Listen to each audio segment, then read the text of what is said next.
महाराज जी, पहले युगों में भक्तों को भी एवं कंस जैसे असुरों को भी बाहरी दिव्य आकाशवाणी होती थी, परंतु कलयुग में हम वर्षों से राधा राधा जप रहे हैं, कोई बाहरी दिव्य आकाशवाणी महाराज जी होने। हाँ, युग धर्म का प्रभाव है। नहीं, आपकी बात हम मानते हैं, युग धर्म का प्रभाव होता है।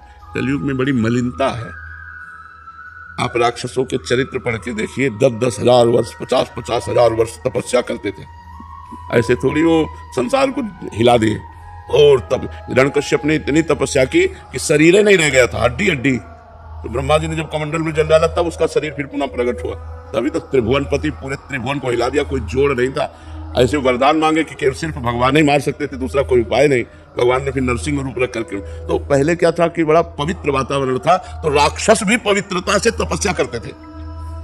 और अब तो देखो, अधिकतर संध्या नहीं करते, बंधन नहीं करते, शराब पीना और यहाँ तक कि मांस खाना, ये सब बातें आ रही समाज में कि नहीं आ रही। बड़ा समय विचित्र है।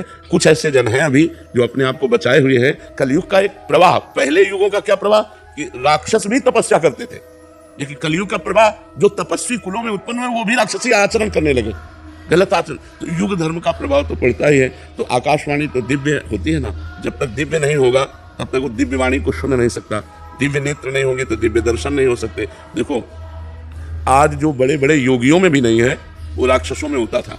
बहुत रूप धारण कर लेना, मतलब 1000 रूप धारण कर लिए तो 1000 रावण दिखाई दे रहे। भगवान राम के सामने माया चलाई उसे, दूर की बात सुन लेना, ध्यानस्थ होकर के बात जान लेना, बड़ी बड़ी तपस्याएं, बड़े बड़े योग साधन, युग धर्म का प्रभाव कि दैत्य लोग भी करते थे।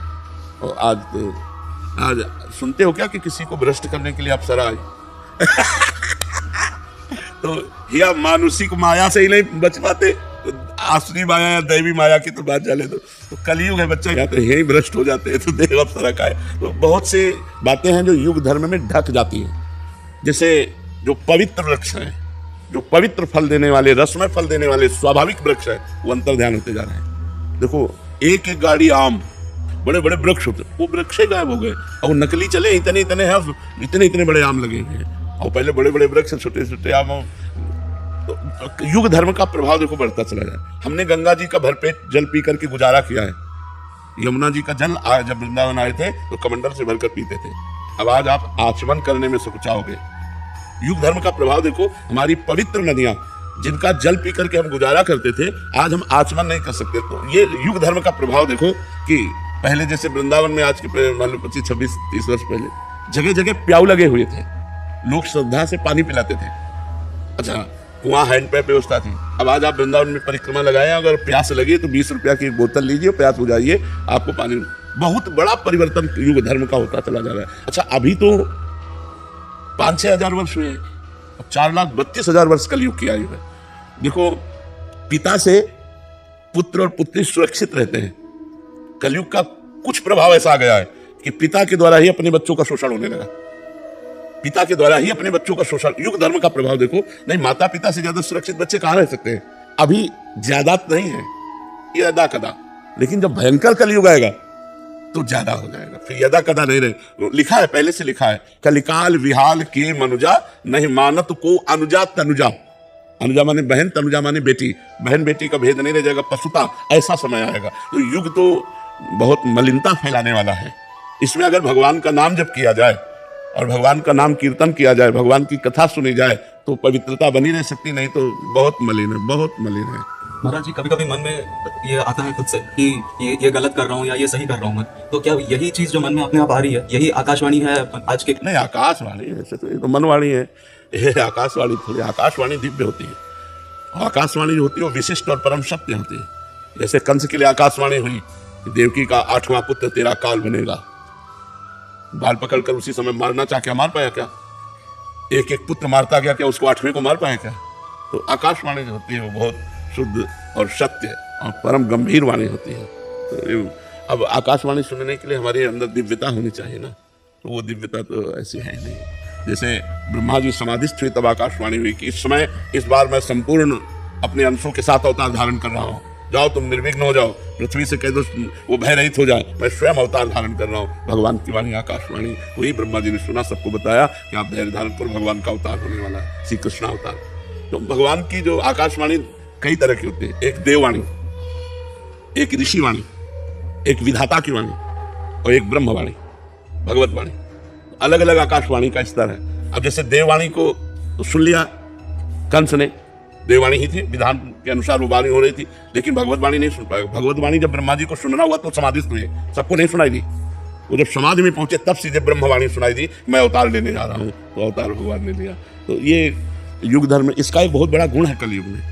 जो 10-10 हजार वर्ष पहले तपस्या करने पर लाभ मिलता था, 24 घंटे तपस्या करने पर लाभ मिल जाएगा। अगर दोषों की खान है तो गुण की भी खान है, क्योंकि हम लोगों का जन्म से लेकर के आयु 80-100 तक है, वहां तो पता चला 20,000 60,000 वर्ष तक तपस्या किए, तो अपने तो 60,000 वर्ष में ले जाने कितने बार जन्म मर लेंगे। तो ये कलयुग में विशेषता है कि 24 घंटे तप करने पर जो लाभ मिलता है वो 10,000 वर्ष अन्य युगों में तप करने पर लाभ मिलता था। पर इसमें 24 घंटे क्या 24 मिनट ठीक रहना मुश्किल है। मन बार बार गंदा चिंतन, गंदी बातें, गंदा व्यवहार, छल कपट, यही सब चल रहा है। झूठ तो बिल्कुल सबकी जबान पे आ चुका है। देखो कलयुग का प्रभाव पहले युगों में था कि सत्य के लिए प्राण दे देते थे, प्राण जाए पर वचन न जाए। अगर वचन दे दिया तुमसे तो अपने प्राण भले चले जाए, लेकिन वचन। और यहाँ सत्य का बोलने का महत्व ही नहीं रह गया। झूठ तो मतलब हमें लगता है कि कुछ ही % ऐसे होंगे जो थोड़ा बोलने में सत्य का प्रयोग करते हैं, झूठ से बचते हैं। नहीं, लगभग झूठ तो चल पड़ा है, नहीं चल पड़ा झूठ तो बिल्कुल मतलब लगभग चल पड़ा है। हेलो हेलो, कहाँ हो, हम मिलना चाहते हैं। इस समय तो आगरे में है, अब इस समय तो नहीं, बगल वाली गली में खड़े हैं। तो ये मतलब झूठ तो एकदम ऐसे ही चल पड़ा है। और झूठे ही लेना, झूठे ही देना, झूठे भोजन, झूठ चबेना, कलयुग का देखो। और सत्य नहीं, असत्य सम पातक पुंजा। झूठ के बराबर पाप नहीं, झूठ बराबर पाप नहीं, साच बराबर तप। और जाके हृदय साच चिता के हृदय आप। तो भगवान सत्य पर, तो अब देखो कहाँ सत्य बोलना रह गया। अब ये तो पता ही नहीं चलता कि आदमी बोल रहा है, सही बोल रहा है कि गलत बोल रहा है। अपने लोग विश्वास मानना पड़ता है, लेकिन आपको सच्ची बतावे लगभग झूठ का प्रयोग हो रहा है। हर जगह झूठ का प्रयोग हो रहा है, असत्य का प्रयोग हो रहा है। सत्य मिलना बड़ा कठिन, तो युग धर्म का प्रभाव होता है। और भगवान सच्चिदानंद है, सत्य नारायण है, उनको प्राप्ति करने के लिए सत्य आचरण, सत्य वचन, सत्य चिंतन, तब भगवान की प्राप्ति होती है। युग धर्म का तो प्रभाव होता है। पहले जब साधु महात्मा तपस्या करते थे तो अप्सराएं आती थी, बोले अमुक संत को अमुक अप्सरा है, जिसे विश्वामित्र के लिए पास मेनका आई, किसी के पास उर्वशी आई, किसी का। कलयुग में तो नहीं सुना, जरूरत नहीं। युग धर्म का ऐसा प्रभाव हो गया है कि इतनी मलिन बुद्धि हो गई है कि उस कोटि की ऊंचाई पर पहुंच ही नहीं पा रहे। जिस कोटि पर ऊंचाई पर पहुंचना है तो उस कोटि की ऊंचाई पर वो प्रश्न आता है।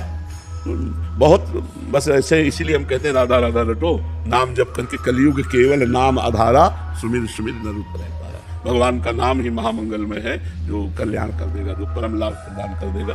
बहुत विचित्र है कलयुग का, बहुत विचित्र स्वरूप है। ये तो भगवान की कृपा कहो कि नहीं, कलयुग ने ऐसा मिटिया मेट, मतलब अब तुम्हें शास्त्र पढ़ने का समय नहीं है, शास्त्रों में विश्वास नहीं है, संतों पे श्रद्धा नहीं है, तो तुम्हें बचाएगा कौन, तुम्हें डांटेगा कौन, तुम्हें सुधारेगा कौन? संत वचन ही तो है, गुरु वचन ही तो है, शास्त्र वचन ही तो है जो हमें सुधार सकते हैं आध्यात्मिक। अब इन्हीं पर श्रद्धा नहीं। कलयुग का बड़ा विचित्र, ये तो कौन सी हवा चली है जो इतने मतलब जन समुदाय, नवयुवक जन भगवत मार्ग की तरफ, अध्यात्म की तरफ कदम बढ़ा रहे हैं। हम तो प्रणाम कर रहे हैं, भगवान की बड़ी कृपा हम मानते हैं कि आज हमारा समाज जो है कदम बढ़ा रहा है। नहीं तो देखो 9-9 बजे उठने वाले और सुबह से भीड़ लगी रहती है। सब नौजवान माता बहनें सब कम से कम सुबह उठना तो सीख गए। नहीं तो 9-9 बजे तक लोग सोते हैं, 10-10 बजे तक सोते हैं, 4 बजे ब्रह्म। अच्छा, जो जुड़ेगा उसकी दिनचर्या बनेगी, उसके गंदे आचरण छूटेंगे, वो आध्यात्मिक बनेगा, तो हमारा समाज सुधरेगा। ये तो कोई भगवान की ऐसी कृपा हुई है कि हवा चली है। नहीं तो बहुत ही व्यसन में, छोटे छोटे बच्चे व्यसन में, व्यभिचार में, गंदी आदतों में। कलयुग का प्रभाव देखो, जहां 13-14 वर्ष के बच्चे को संसारिकता का ज्ञान नहीं होता था, गांव में हमने देखा है, कोई गलत आचरण की भावना ही नहीं थी। आज 12 वर्ष का बच्चा यहीं बैठ करके बोल रहा था कि हमारे ऐसे ऐसे मोबाइल ने ट्रेंड कर दिया सबको, गंदी बातों में ट्रेंड कर दिया, गंदे दृश्य देख देख कर गंदी भावनाएं बन गई। ये तो को भगवान की कृपा है कि संतों के वाक्यों पर श्रद्धा फिर प्रकट हो गई। नहीं, एक बार बड़े स्तर से संत का जब वो गिरा था ना, तो लगा तो मार दिया, माया ने मार दिया, एक ही बार में करोड़ों अरबों को मार दिया। अरबों की श्रद्धा चौपट हो गई। अब संतों पर श्रद्धा न रहे, शास्त्र में श्रद्धा न रहे, तो बताओ फिर कैसे भगवत मार्ग चला जाए? भगवत मार्ग, अध्यात्म मार्ग चलने के लिए तो यही बात है कि संतों पर श्रद्धा हो, शास्त्र पर श्रद्धा हो, तब जाके भगवान पर विश्वास हो। भगवान दिखाई तो देते नहीं, संतों के वाक्य और शास्त्र वाक्यों का आधार लेकर हम भगवत मार्ग में चलते हैं, क्योंकि ना भगवान को देखा है ना भगवान से मिले। तो हम इन संतों और शास्त्रों के वाक्यों पर हम विश्वास करते हैं, तो हम भगवान की प्राप्ति के मार्ग में अग्रसर होते हैं। और भगवान की प्राप्ति के मार्ग में ही गलत आचरण छोड़े जा सकते हैं। संसार में तो मनोरंजन है, संसार में मनोरंजन है, आज इसके, आज ऐसे, आज वैसे, और जब अध्यात्म में चलोगे तो ये पाप है, तो आप डर गए। आप गंदे आचरण छोड़ दिए, अच्छे व्यक्ति बन गए, तो मनुष्य जीवन का लाभ अध्यात्म है। और कलयुग का प्रभाव बहुत जोर से बढ़ रहा है और वो बढ़ता चला जाएगा। देखो, पहले कोई उत्सव होता था, जैसे गांव के उत्सव हैं, ब्याह हैं, कुछ भी, तो सबके पैर धोए जाते थे, पवित्र आसन पर बैठाल कर, पवित्र पत्तल में, और फिर भोजन परोसा जाता था। माताएं गान कर रही हैं और पंगत पा रही हैं। आज क्या है? आज भोजन की पद्धति क्या है? अच्छा, जो पार्टी है, और देखो, अब वो शराब पिए, उसी चम्मच से खा रहा है, उसी हाथ से खा रहा है, और जाकर के वहां उसी हाथ से, तो सब जूठा होता जा रहा है ना। बुद्धि पवित्र, देखो कलयुग का प्रभाव कैसे पवित्रता से भोजन लिपे पुते स्वच्छ जगह पर पवाया जाता था, हाथ पैर धुलवा करके और सब तिलक लगा कर, कितनी आज पवित्रता कहाँ रह गई? अगर आज ऐसा करने लगे तो उपहास होगा, नहीं? करीब समझते हैं। हाँ, ये तो वो पवित्रता, पवित्र विचार होते थे तब, पवित्र विचार। अब तो बहुत ही समय गड़बड़ा गया। धीरे धीरे हमारी अधार्मिक प्रवृत्तियां बढ़ती जा रही, तो युग धर्म का प्रभाव है, आकाशवाणी और सब दिव्यता तो धीरे धीरे अंतर्ध्यान होती चली जा रही।